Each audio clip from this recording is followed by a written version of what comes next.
एक नगर में दो भाई राजू और दीपू नगर के एक गैराज में मैकेनिक का काम करते थे। दोनों बहुत मेहनती थे। एक दिन गैराज में काम करते हुए भाई मैं सोच रहा था अगर हम ऐसे ही काम करते रहे तो एक दिन अपना एक गैराज खोल लेंगे और फिर जल्दी ही दूसरा और फिर तीसरा और जल्दी ही हर शहर में अपना एक गैराज होगा। ये कहने के बाद दोनों राजू और दीपू अपना काम बंद करके मुस्कुराते हुए ऊपर की ओर देखते हुए अपने ख्यालों में खो जाते हैं। सपने में राजू और दीपू अपने नए गैराज के उद्घाटन की रिबन काट रहे हैं। तभी पीछे से उसकी पीठ पर कोई धक्का देता है और दोनों घबरा के सपने से बाहर आते हैं। राजू के बगल में उसकी गैराज का मालिक, ग्रे शर्ट, काले पैंट, सिमटे हुए बाल और आंखों पे चश्मा। तुम दोनों से एक काम सही से नहीं होता। कल एक गाड़ी तुम लोगों ने बना के दी थी, ग्राहक का फोन आया था, उनकी गाड़ी से धुआं निकल रहा है और रास्ते में बंद हो गई है। ये 1 महीने में तुम्हारी 8वीं शिकायत है। मैं तुम दोनों को अभी काम से निकालता हूँ, निकल जाओ मेरे गैराज से। मालिक, पर यह भी तो हो सकता है उसकी गाड़ी खराब हो। हमने तो ठीक से ही काम किया था। खराब गाड़ियों को ठीक करना ही हमारा काम है, निकल जाओ यहाँ से। और मालिक दोनों को धक्के मार के बाहर निकाल देता है। राजू और दीपू अपने छोटे से कमरे की बिस्तर पर हैं। सामने की दीवार पर विष्णु भगवान की तस्वीर टंगी है। दीपू राजू से, भाई हम हर जगह मन लगा के काम करते हैं, फिर भी हमें हर जगह से निकाल दिया जाता है। किसी को हमारी कद्र ही नहीं। हाँ भाई, यहाँ किसी को हमारी कद्र नहीं है। चल किसी दूसरी जगह जाते हैं, वहाँ शायद हमारी कीमत हो। भाई पर हम वहाँ करेंगे क्या? याद है माँ कहती थी कि भगवान का नाम लेने से सब मिल जाता है। हाँ चल सामान बांध, अब हम यही करेंगे। भगवान का नाम लेंगे और पैसे कमाएंगे। वो कैसे? अरे हम बाबा बन के लोगों को ज्ञान देंगे और उनसे पैसे लेंगे। वो तो ठीक है, पर हम लोगों को क्या ज्ञान देंगे? अरे वही जो माँ हमें देती थी। तू ज्यादा सवाल मत कर, सामान बांध। हम राजा सूर्यदेव के चंपक नगर जा रहे हैं। चंपक नगर में राजू और दीपू गेरुए धोती और गेरुई शॉल में, कंधे तक बाल, गले में रुद्राक्ष की माला, पैरों में खड़ाऊ, कंधे पे लटकी मटमैली गठरी, कलाइयों में बंधी रुद्राक्ष की माला, एक बड़े बरगद के पेड़ के नीचे बने चबूतरे के सामने। ये राजा सूर्यदेव का चंपक नगर है, हम यहीं से शुरू करेंगे। दीपू सुन, आज से तेरा नाम दीपू नहीं दीपेश्वर है, समझा? और मैं एक सिद्ध योगी। मैं यहाँ बैठता हूँ और ध्यान करता हूँ।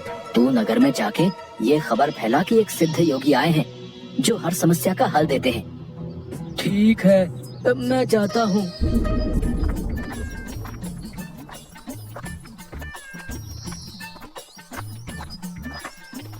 भाई हमारे सिद्ध बाबा जी के लिए कुछ दान दो।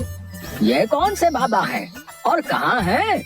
बड़े सिद्ध बाबा हैं, उनके पास हर समस्या का हल है। नगर के बाहर जो बड़ा बरगद का पेड़ है ना, वहाँ ठहरे हुए हैं। अगर तुम्हें कोई समस्या हो तो उनसे जाके मिल लो, वो तुम्हें हल जरूर बताएंगे। पर हाँ, दान के लिए कुछ लेकर जरूर आना। हाँ हाँ, मैं जरूर आऊंगा। औरों को भी बता दो, पूरे नगर का भला हो जाएगा। जरूर बाबा जी, जरूर। राजू पेड़ के नीचे ध्यान में बैठा हुआ है और दीपू थैले में सामान लेके उसके पास जाता है। मैंने नगर में खबर फैला दी है, जल्दी ही लोग यहाँ आते होंगे। तुम तैयार रहो। मैं तो कब से तैयार हूँ, देखते हैं क्या होता है। राजू फिर से ध्यान में बैठ जाता है। तभी नगर के लोग वहाँ आने लगते हैं और हाथ जोड़ के नीचे बैठे हैं। बाबा, हमारा काम नहीं चल रहा, कृपा करें। आप जो भी दान के लिए लाए हैं बाबा के चरणों में रखें और बाबा से गुरु मंत्र लें। दुकानदार राजू के पास पैसे रखता है और हाथ जोड़कर खड़ा हो जाता है। राजू इशारे से दुकानदार को अपने पास बुलाता है और उसके कान में कहता है, श्री राम, हर बिक्री के समय मन में ये नाम का जाप करो, बिक्री बढ़ जाएगी। याद रहे, अपना ये मंत्र किसी को नहीं बताना, अपनी पत्नी को भी नहीं। जैसी आपकी आज्ञा बाबा जी। महाराज, आप राजकुमारी के लिए एक योग्य वर तलाश रहे थे।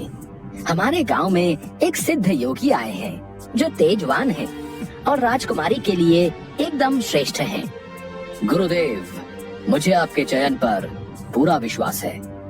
अगर आपने चुना है तो वो राजकुमारी के लिए अवश्य ही उत्तम होगा। सोने जवाहरात और अनेक उपहार लाओ। हम अभी उन महान योगी के पास जाएंगे और उनसे राजकुमारी से विवाह करने का आग्रह करेंगे। हे तपस्वी, मैंने आपके बारे में जो सुना था, आप उतने ही तेजस्वी हैं। मेरा आग्रह स्वीकार करें। राजू ध्यान से आंख खोलकर राजा को देखते हुए, जी महाराज, कहिए क्या परेशानी है आपको? मेरी इच्छा है कि आप मेरी पुत्री से विवाह करें और ये उपहार स्वीकार करें। राजू काफी देर तक उपहार में लाए सोने चांदी और अनेक वस्त्र और उपहारों को देखता है, फिर राजा की ओर मुड़ता है। महाराज, मैं तो एक सन्यासी हूँ, मुझे इन सब से क्या लेना? मुझे क्षमा करें, मैं आपकी बात नहीं मान सकता। दीपू चौंकते हुए राजू को देखता है। मैंने जो सुना था, आप उससे भी महान हैं। मुझे क्षमा करें यदि मैंने आपका अनादर किया हो। आप जब तक यहाँ हैं, मैं कोशिश करूंगा आपको कोई दिक्कत ना हो। और राजा सूर्यदेव को प्रणाम करके वापस चले जाते हैं। ये क्या कर दिया तुमने? इतना अच्छा मौका हाथ से जाने दिया। अरे राज करते हम लोग। राज, तुम्हें ये क्या हो गया है? मैं यही सोच रहा था, लेकिन फिर मैंने सोचा कि इतने दिनों से ईश्वर का नाम लेते लेते इतना तो समझ आ गया है कि ईश्वर के नाम अमृत में ऐसा क्या है जो मीरा सारा राजसी ठाट छोड़कर वैरागन बन गई। क्यों प्रहलाद ने अपने पिता की इतनी यातनाएं सही? मुझे भी राम नाम का धन मिल गया है जिसके आगे इस दुनिया का सारा धन फीका है। मुझे ये सब नहीं पता। हम यहाँ पैसे कमाने आए थे, ना कि साधु बनने। मैं चला, मैं अकेले ही सब संभाल लूंगा। तुम्हें जो ठीक लगे करो, पर अगर किसी मुसीबत में फंस जाओ, पूरी श्रद्धा से ईश्वर का नाम लेना, तुम्हारी मुसीबत दूर हो जाएगी। तुम्हारा दिमाग खराब हो गया है। इतनी आसानी से मुसीबत दूर होती तो सभी खुश होते। राजू बस उसे देखकर मुस्कुराता है और ध्यान में बैठ जाता है। दीपू अपनी पोटली उठा के गांव में चल देता है। क्यों भाई, कैसा चल रहा है? हाँ भाई, सब बढ़िया है और अब घर में सुख शांति भी है। ये भी बेवकूफ बन गया। राजू है तो चालाक। उसने ऐसी युक्ति की कि कोई उस पर सवाल नहीं उठा सकता। कुछ राशन दान करो। जरूर। दुकानदार राजू के थैले में चावल डालने जाता है। तभी दीपू, ये क्या दे रहे हो? इतनी मिठाइयाँ और मेवे तुम्हारी दुकान में है और तुम ये कच्चे चावल दे रहे हो? इनमें से कुछ दो। पर बाबा तो ये सब नहीं कहते। तुम्हें क्या करना है? जितना कह रहा हूँ वो करो। दीपू आगे जाता है और जोहरी की दुकान में दुकानदार से, और भाई जोहरी, कैसी चल रही है दुकानदारी? बाबा की कृपा से सब बढ़िया चल रहा है। कहिए क्या सेवा करूं? बाबा के लिए कुछ दान दो। इससे पहले कि इन्हें मेरी असलियत पता चले, इनसे तगड़ा दान लेके गांव से गायब हो जाऊंगा। फिर ये लोग राजू के पीछे पड़ेंगे तो उसे समझ आएगा। बाबा के लिए कुछ दान दो। जौहरी पैसे निकाल कर देने लगता है। अरे ये क्या भीख दे रहे हो?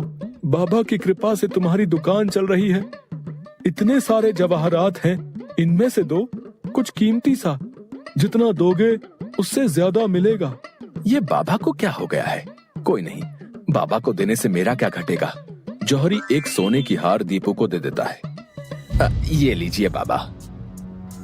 अच्छा धन बटोर लिया है मैंने।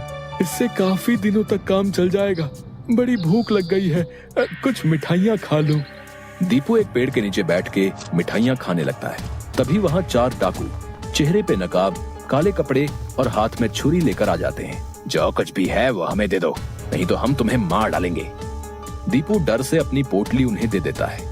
तभी डाकुओं के सरदार का नकाब खुल जाता है। दीपू उसे देख लेता है। अब तुझे मरना होगा क्योंकि तूने मेरा चेहरा देख लिया है। हे भगवान, ये क्या हो रहा है? कैसे बचूं इनसे? भागने की कोशिश की तो ये लोग पकड़ लेंगे। क्या करूं? तभी उसे राजू की बात याद आती है। अगर किसी मुसीबत में फंस जाओ, पूरी श्रद्धा से ईश्वर का नाम लेना, तुम्हारी मुसीबत दूर हो जाएगी। दीपू आंखें बंद कर घुटने पर बैठकर, हे नारायण मेरी रक्षा करो, हे नारायण मेरी रक्षा करो। डाकू का सरदार दीपू को उठाकर, सुन, राजा के सिपाही हमारी ओर आ रहे हैं, इसलिए तुझे छोड़ रहे हैं। अगर तूने किसी को हमारे बारे में बताने की कोशिश की तो तुझे जिंदा नहीं छोड़ेंगे। ये ले अपनी पोटली। डाकू भाग जाते हैं। दीपू सामने से सिपाहियों को आते देख मन में, हे नारायण, मुझसे भूल हुई जो मैं राजू की बात को समझ नहीं पाया। मैं राजू के पास वापस जा रहा हूँ और उसके साथ रहकर आपके ध्यान में अपना जीवन बिताऊंगा। मुझे माफ कर दो राजू, मैं ईश्वर के नाम की महिमा को नहीं समझ पाया, पर अब मैं समझ गया हूँ और तुम्हारे साथ ईश्वर के नाम का धन कमाना चाहता हूँ। राजू दीपू को गले से लगाता है